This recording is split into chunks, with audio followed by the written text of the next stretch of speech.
கர்த்தருடைய பரிசுத்த நாமத்திற்கு மகிமை உண்டாவதாக. இந்த காலை வேளையிலே கர்த்தர் நம்மை ஒன்று கூட்டி சேர்த்து அவருடைய கிருபைக்காக கர்த்தரை நாம் ஸ்தோத்திரிப்போம். ஹல்லேலூயா. Thank you Jesus. ஸ்தோத்திரம் ஸ்தோத்திரம் ஸ்தோத்திரம். இயேசுவே நீர் நல்லவர், இயேசுவே நீர் வல்லவர், இயேசுவே நீர் உண்மை உள்ளவர் அப்பா. ஹல்லேலூயா. இயேசுவையே துதி செய் நீ மனமே, இயேசுவையே துதி செய், கிறிஸ்தேசுவையே துதி செய் நீ மனமே, இயேசுவையே துதி செய். மாசணுகாத பராபர வஸ்து, மாசணுகாத பராபர வஸ்து, நேசகுமாரன் மெய்யான கிறிஸ்து, நேசகுமாரன் மெய்யான கிறிஸ்து, இயேசுவையே துதி செய் நீ மனமே, இயேசுவையே துதி செய், கிறிஸ்தேசுவையே துதி செய் நீ மனமே, இயேசுவையே துதி செய். அந்தரவாந்தரையும் தரு தந்தன், சுந்தர மிகுந்த சவுந்தர நந்தன், இயேசுவையே துதி செய் நீ மனமே, இயேசுவையே துதி செய், கிறிஸ்தேசுவையே துதி செய் நீ மனமே, இயேசுவையே துதி செய். எண்ணின காரியம் யாவும் முடிக்க, எண்ணின காரியம் யாவும் முடிக்க, மண்ணிலும் விண்ணிலும் வாழ்ந்து சுகிக்க, மண்ணிலும் விண்ணிலும் வாழ்ந்து சுகிக்க, இயேசுவையே துதி செய் நீ மனமே, இயேசுவையே துதி செய், கிறிஸ்தேசுவையே துதி செய் நீ மனமே, இயேசுவையே துதி செய். 1 நாளாகவும் 4வது அதிகாரம் 10வது வசனம். Let's turn our Bibles to 1 Chronicles chapter 4 and verse 10. யாபேஸ் இஸ்ரவேலின் தேவனை நோக்கி, தேவரீர் என்னை ஆசீர்வதித்து என் எல்லையை பெரிதாக்கி உமது கரம் என்னோடு இருந்து தீங்கு என்னை துக்கப்படுத்தாத படிக்கு அதற்கு என்னை விலக்கி காத்தருளும் என்று வேண்டிக் கொண்டான்.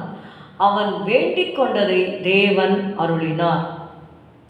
And Jabez called on the God of Israel, saying, Oh, that thou wouldest bless me indeed, and enlarge my coast, and that thine hand might be with me, and that thou wouldest keep me from evil, that it may not grieve me. And God granted him that which he requested. Here we see a man who refused to be defined by his past. யாபேஸ் என்றாலே துக்கத்தை வருவிக்கிறவன். Here Jabez means causes pain or sorrowful.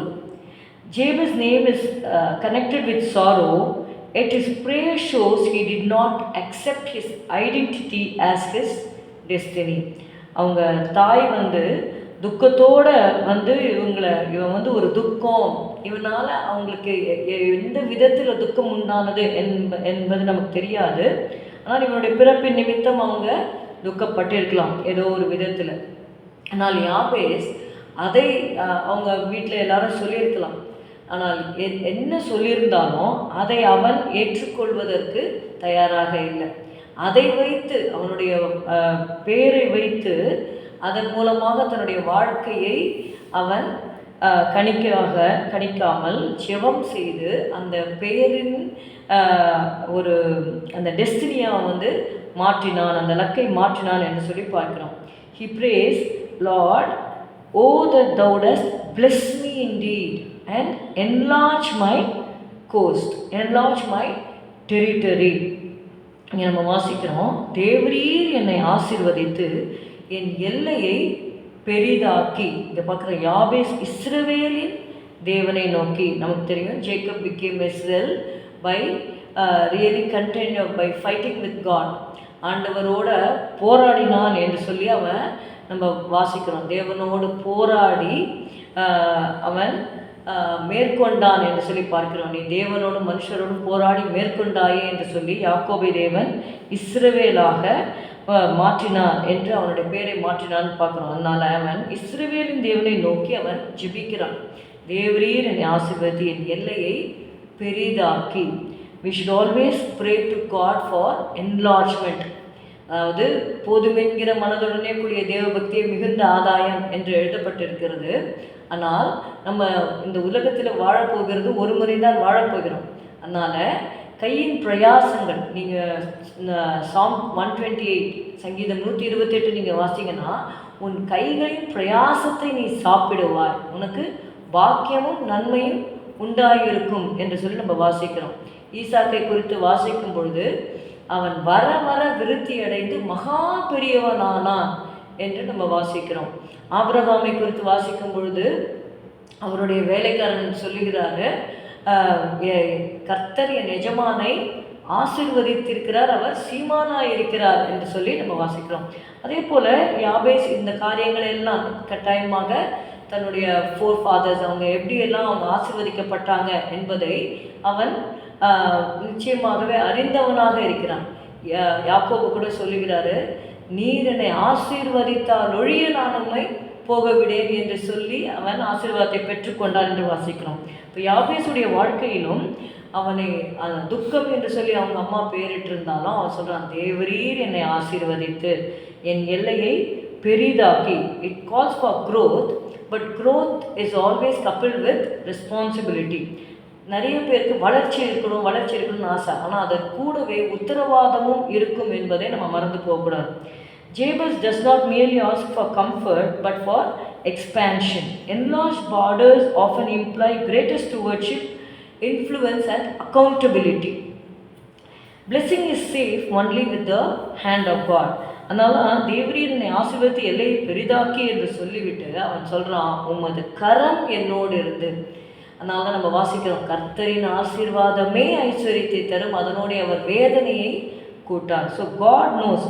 Even நம்முடைய முற்பிதாக்களை தேவன் ஆசீர்வதிக்கும் போது கூட அவர் சொல்லுவார், கொஞ்சம் கொஞ்சமாக நான் சத்துருக்களை உங்களை விட்டு துரத்துவேன், இல்லாட்டி என்ன ஆகும்னா துஷ்ட மிருகங்கள் தேசத்தில் இது ஆக்குப்பை பண்ணிடும், அதனால் கொஞ்சம் கொஞ்சமாக நான் உன்னுடைய பகைஞரை சத்துருக்களை துரத்தி விடுவேன் என்று சொல்லி கர்த்தர் சொல்லுகிறதை பார்க்கிறோம். So God knows what are the evil things which will happen if immediately we will receive the blessing. நமக்கு நன்றாக தெரியும், யோசிக்கக்கூடிய வாழ்க்கையில் அவன் வெறும் சொப்பனம்தான் பார்த்தான். எல்லாரும் என்னுடைய காலில் விழுவீங்கன்னு ஒரு சொப்பனம் பார்த்ததுக்கே இவனை கொண்டு போட்டுருணும் அப்படின்னாங்க. அப்போ உண்மையாகவே ஒருத்தர் ஆசீர்வதிக்கப்படும் பொழுது they are living in danger. அதனால தான் சொல்கிறான், தீங்கு என்னை துக்கப்படுத்தாதபடிக்கு அதற்கு என்னை விலக்கி காத்தருளும். Jebus has blessing with protection. அதாவது கர்த்தர் ஆசீர்வதிக்கும் பொழுது உமது கரம் என்னோடு இருக்கணும். ஏன் கேட்குறான்னா, அந்த கரம் எப்படிப்பட்ட கரம்? அது பாதுகாக்கிற கரம். That your hand would be with me and that you would keep me from evil. Increase without God's presence leads to pride or pain. Divine protection must accompany divine promotion. Jabez understood that God's blessing will become a burden if the hand of God is not going to be with him. கர்த்தருடைய கரம் மட்டும் நம்ம கூட இல்லாமல் போனால் கர்த்தர் கொடுக்குற ஆசீர்வாதமே நமக்கு என்ன ஆகிடும்னா பாரமாக மாறுவதற்கு வாய்ப்புகள் உண்டு. You see that God granted the request of Jabez. அவன் வேண்டிக் கொண்டதை தேவன் அருளினார். அப்போது சில ஜெபங்களை ஆண்டவர் அருள் செய்தார். சாலமோன் ஞானத்துக்காக ஜெபிக்கும் பொழுது தேவன் அவனுடைய வேண்டுதல் தேவனுக்கு பிரியமாக இருந்தது என்று சொல்லி நம்ம வாசிக்கிறோம். இங்கே யாபேஸ் வேண்டிக் கொண்டது தேவன் அருளினார் என்று பார்க்கிறப்போ நம்ம ஆசீர்வதிக்கப்படுவதும் கர்த்தருடைய கரத்திற்காக நம்ம ஜெபிக்கிறதும் ஆண்டவர் பிரியப்படுகிற ஒரு ஜெபமாக இருக்கிறது. யாக்கோபை ஆசீர்வதித்து இஸ்ரவேலாக மாற்றின தேவன் யாபேசை ஆசீர்வதித்தார். அதனுடைய விளைவு தான் நம்ம 9வது வசனத்தில் வாசிக்கிறோம். யாபேஸ் தன் சகோதரரை பார்க்கிலும் கனம் பெற்றவனாயிருந்தான். Jabez was more honourable than his brethren என்று சொல்லி நம்ம வாசிக்கிறோம். இது ஜெபத்தினுடைய விளைவு தான் அந்த 9வது வசனத்தில் நம்ம வாசிக்கிற காரியம். இதில் வந்து நம்ம அறிந்து கொள்ள வேண்டியது என்னவென்றால், நம்ம உண்மையாகவே நம்முடைய வாழ்க்கையில் நம்ம கூட அவங்க தாய் சொல்கிறார், நான் துக்கத்தோடு அவனை பெற்றேன்னு சொல்லி அந்த பெயருக்கு ஏற்ற மாதிரி அந்த வாழ்க்கையை அவன் ஒப்பு கொடுக்காமல் அந்த பெயருடைய காரியத்திலிருந்து ஒரு மாற்றத்திற்காக அவன் ஜெபிக்கும்பொழுது உண்மையாகவே தேவன் அவனை ஆசீர்வதித்து தன் சகோதரை பார்க்கிலும் கனம் பெற்றவனாக தேவன் மாற்றினது போல நம்முடைய வாழ்க்கையில் கூட கனவீனமான காரியங்கள் நமக்கு ஏற்பட்டிருக்கலாம், துக்கமான காரியங்கள் வந்துருக்கலாம். அதை நம்ம வந்து கான்டெம்ப்ளேட் பண்ணாமல் let us contemplate on the goodness of God who blesses us. நம்மை ஆசீர்வதிக்கிற தேவனை நம்ம நோக்கி பார்க்கும்போது நிச்சயமாகவே நம்முடைய துக்கங்களை மாற்றுவார், நிந்தையை மாற்றுவார். யாபேசை ஆசீர்வதித்த தேவன் நம்மையும் ஆசீர்வதித்த எல்லைகளை பெரிதாக்கி அவருடைய கரத்தை நம்ம மேலே வைப்பார். அதுக்காக ஜெபிக்கிறோம். ஸ்தோத்திரம் அப்பா, அம்மை துதிக்கிறோம் துதிக்கிறோம் துதிக்கிறோம். ஆண்டவரே அப்பா, யாபேஸ் ஜெபித்தது போல நாங்கள் ஜெபிக்கிறோம் அப்பா. தேவரீர் என்னை ஆசீர்வதித்து என் எல்லையை பெரிதாக்கி உமது கரம் என்னோடு இருந்து தீங்கு என்னை துக்கப்படுத்தாத படிக்க அதற்கு என்னை விலக்கி காத்தரணும் ஆண்டவரே. இதே போல ஆண்டவரே இந்த நாளிலே இந்த வார்த்தைகளை சொல்லி ஜெபிக்கிற ஒவ்வொருவரும் மேலும் கர்த்தாவே உம்முடைய ஆண்டவரே அப்பா அதர்சனமான கரம் கர்த்தாவே வந்து இறங்கும்படி நாங்கள் ஜெபிக்கிறோம் அப்பா. ஸ்தோத்திரம் ஸ்தோத்திரம் ஸ்தோத்திரம் ஸ்தோத்திரம் ஸ்தோத்திரம் அப்பா. Lord, bless your children, Father. Let them not go from sorrow to sorrow, Lord. ஆண்டவரே ஸ்தோத்திரம் ஸ்தோத்திரம் ஸ்தோத்திரம் ஸ்தோத்திரம் ஸ்தோத்திரம். Lord Jesus, you said that you will turn the sorrow into joy. Hallelujah. You will turn the mourning into dancing, Father. Thank you, Lord Jesus. ஸ்தோத்திரம் ஸ்தோத்திரம் ஸ்தோத்திரம் ஸ்தோத்திரம். ஆண்டவரே உங்கள் பிள்ளைகளை நீர் ஆசீர்வதிப்பீராக அப்பா. ஹல்லேலூயா. அவருடைய எல்லைகளை பெரிதாக்கும் ஆண்டவரே. நன்றி அப்பா. தீங்கு துக்கப்படுத்தாதபடிக்கு அதற்கு விலக்கி காத்தருளும்படி நாங்கள் செபிக்கிறோம் அப்பா. ஸ்தோத்திரம். உடைய கருத்தில் ஒப்பு கொடுக்கிறோம் இயேசுவின் நாமத்தில் பிதாவே, ஆமென். என் ஆத்துமாவே கர்த்தரை ஸ்தோத்திரி, என் முழு உள்ளமே உடைய பரிசுத்த நாமத்தை ஸ்தோத்திரி. என் ஆத்துமாவே கர்த்தரை ஸ்தோத்திரி, கர்த்தர் செய்த சகல உபகாரங்களையும் மறவாதே. Good morning. Have a good day. God bless you.